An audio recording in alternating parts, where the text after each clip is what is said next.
Hello everyone, मेरा नाम अजय कुमार पांडे है और मैं आप सभी के सामने वार्ता करना चाहता हूँ यूपीएससी के संघर्ष की कहानी और आईएएस बनने के संघर्ष की कहानी एक एस्पिरेंट्स के जो ये बेसिकली एक स्टोरी टेलिंग बैकग्राउंड की क्या आईएएस थे और मैंने उनको कैसे अचीव किया और जो सिलेबस का इंट्रोडक्शन बेसिक जो भी रहेगा वो सारी नेक्स्ट वीडियो में बताऊँगा, शॉर्ट्स के फॉर्म में भी डिलीवर कर सकता हूँ।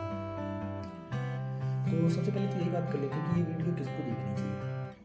तो ये वीडियो एक ब्लॉगिंग टाइप का रहेगा कि डेली का मैं कौन कौन से टास्क लेता हूँ, मैं पूरा कर पाता हूँ कि नहीं कर पाता हूँ, तो उन लोगों को देखना चाहिए जिसका इसमें इंटरेस्ट है। इसे वैसे तो आज कोई भी नहीं देखेगा, मुझे लगभग ऐसा पता है। और वो लोग जानना चाहते हैं कि असली में एक एक्सपीरियंस वैसा होता है जो एक्सपीरियंस वेब सीरीज़ में दिखाया गया एक्चुअली क्या होती है। मैं भी बहुत समय से तैयारी करने की कोशिश कर रहा था, बट एक्चुअली ये तैयारी आज से स्टार्ट हुई है ना। आज 17 फरवरी है और सैटरडे है, आज के दिन से मैंने शुरुआत की है 2024 में। तो आज मैंने डेली का टारगेट रखा था कि मेरे को एक जो हिंदी साहित्य का लेक्चर अटेंड करना था विकास देवी कीर्ति सर का, जो कि मैंने ऑप्शनल लिया हुआ अपना हिंदी साहित्य उससे करना था, और एक मेरे को करना था एथिक्स का लेक्चर।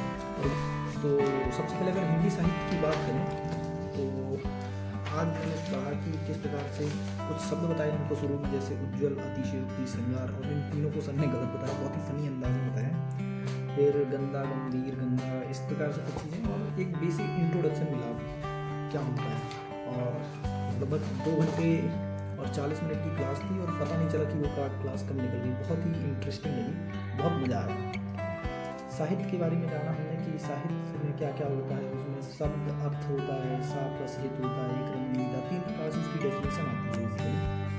और ये ऑब्जेक्टिव और सब्जेक्टिव विषय है कि नहीं, ये सारी चीज़ें उसमें डिस्कशन में। फिर हमने गद्य और पद्य की बात की। तो एक और चीज़ देखी कि पढ़ना हमको सिलेबस कैसे है, तो पढ़ने के लिए हमने ऑप्शनल के दोनों टॉपिक को, जो फर्स्ट पेपर है और सेकेंड पेपर है, उन दोनों को रिलेट करके पढ़ना है ना।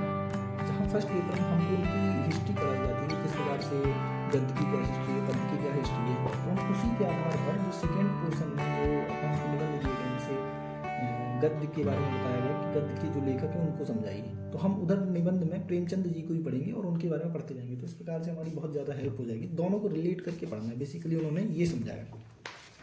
और सर ने बोला कि लगभग इसमें से 480 प्लस नोट से ही आएंगे, ऐसा उनका मानना है। तो ये नोट्स हैं, मैं आपके साथ दिखा देता हूँ आपको कि ये हमने ट्राई किया। इधर फर्स्ट वाला था, थर्ड ये रहा। इस प्रकार से आज 3 और एक ये लास्ट पेज हुआ, 4था पेज जो कि आए। इस प्रकार से हिंदी साहित्य का कंप्लीट पोर्शन हुआ। अब इस बीच में क्या था, थोड़ा फ्रस्ट्रेट हो गया था कि इतनी लंबी क्लास ली, बहुत समय बाद ली। इससे पहले ही पढ़ी थी, लेकिन 11th-12th में पढ़ा था जब करते थे तैयारी। तो उस बीच में मैंने डेकोरेशन के लिए कुछ चीज़ें यूज़ की। तो मेरे पास ये, इनको क्या कहते हैं आप सभी के सामने पता नहीं, इनको डुबलिंगिया बोलते हैं। मैंने इस पर पहले ये कलर पेंट किया, फिर उसके बाद ये डेकोरेशन किया। तो इस प्रकार से मैंने 2-3 दिन में मिला करके 4 बना ली है अभी आज तक। मेरे 2-3 दिनों की मेहनत है। 1, 2, 3 और ये 4 बनाए हुए हैं, ये देख सकते हैं आप लोग, ये प्रकार से बने हुए हैं। तो ये काफ़ी इंटरेस्टिंग लगा था बीच के लिए। आज चैनल भी क्रिएट किया। साथ में जो दूसरा पोर्शन आता है मेरा, तो वो दूसरा पोर्शन था एथिक्स का। क्या सब्जेक्ट है यार एथिक्स, आज पता चला। मतलब लगभग 3.5 घंटे क्लास चली, उसकी टाइमिंग तो वही 3 घंटे थी, बट 3.5 घंटे के आप तो लिखने में भी टाइम लगता है। तो गजब मज़ा आ गया। हालांकि एक बीच में उन्होंने जो फर्स्ट उसमें से 8 टॉपिक दिए हुए हैं, परिचय, एप्टीट्यूड, एप्टीट्यूड, इमोशनल इंटेलिजेंस, नीति शास्त्र, मतलब जो सिलेबस है उसमें दिया हुआ है। अब इसको 2 भाग में बांट दिया, थ्योरी और केस स्टडी में। उसको जो बेसिक मतलब था वो गजब तरीके से है। एथिक्स क्या है, नैतिकता है कि नीति शास्त्र है, इन सब चीज़ों को अभी डिटेल में चर्चा नहीं है। हालांकि इन वर्ड्स को समझाया हमने, पर फिर बाद में समझा टॉपिक के बहुत सारे क्वेश्चन होता है। ये मेन क्वेश्चन